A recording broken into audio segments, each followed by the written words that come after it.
When you come into the city, you're permanently looking out for things, worrying what's going to catch you from behind. And it is in this sense that I interpret some of the urban fabric, revealing and concealing, avoiding or jumping out at you. My relationship to the city is strongly defined by the fact that I work in it. And so every single day coming to the city reminds me of the place that I'm in, and the ideas are generated from that. Traditionally speaking, a lot of artists work in studios. I've chosen the city of Johannesburg as my kind of internal space, my environment for creation and inspiration. And it's a continuing process because Johannesburg is continually changing. Architecture is the most influential art form because it's omnipresent. Human beings have to negotiate space. They can either avoid the architecture or they engage with it. Perhaps the best way that human beings fit into my work would be through observations around pedestrian behavior. The city is predicated on a grid, but the sensibility of the pedestrian is sprawling behavior. People don't obey the road signs or the traffic lights, so they tend to navigate space in a completely different way.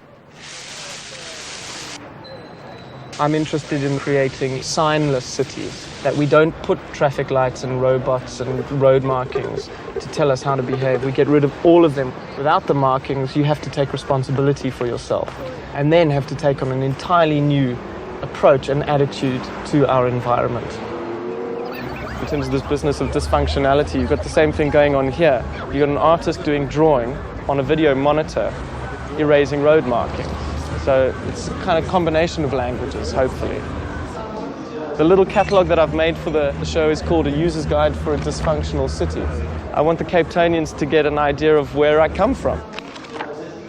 In these websites they say, you may not have a choice arriving at Joburg International, but you may as well catch the next connecting flight to Cape Town. One thing that I've become very interested in is the way in which buildings reflect in buildings. So glass facades reflect a kind of distorted, blurry, kind of camouflage image. Particularly if you look over here, you see the way in which the building that is reflected in the glass building starts to break up and starts to form a new pattern, which I've been reading as a kind of urban camouflage.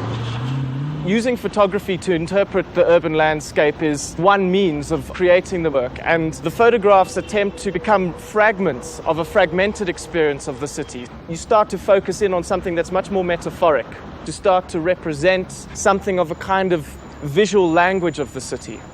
I'm hoping that they suggest confusion, that when you look at it, you have to do a double take. You sort of see something that looks familiar, but you're not sure what it is, and that's kind of the way camouflage works.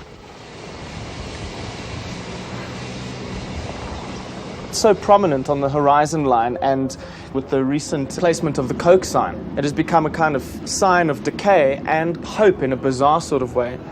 It is a glaring example of the failure of modern architecture.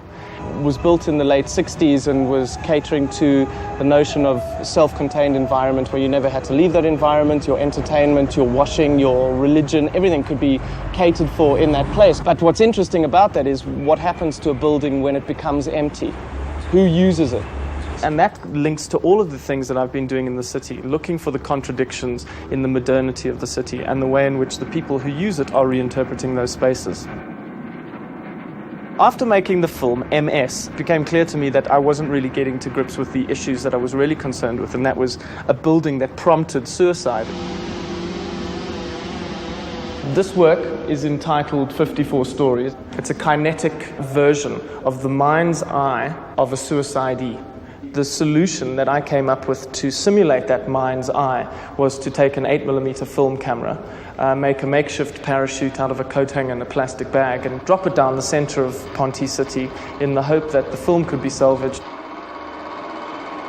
In the case of the book, I took 54 photographs of the film and then constituted them in this concertina bind. That kind of kinetic relationship in your hands would be some emulation of the movement, of the free fall, of something like that. I found it quite comfortable to work within photography, within digital media, film and video. The approach is simple. Choose the medium that is most appropriate to the content of the work. I've also found it very interesting to work with technology that has a kind of low-tech quality about it. It's not important for me to work in high-end media necessarily because it exists.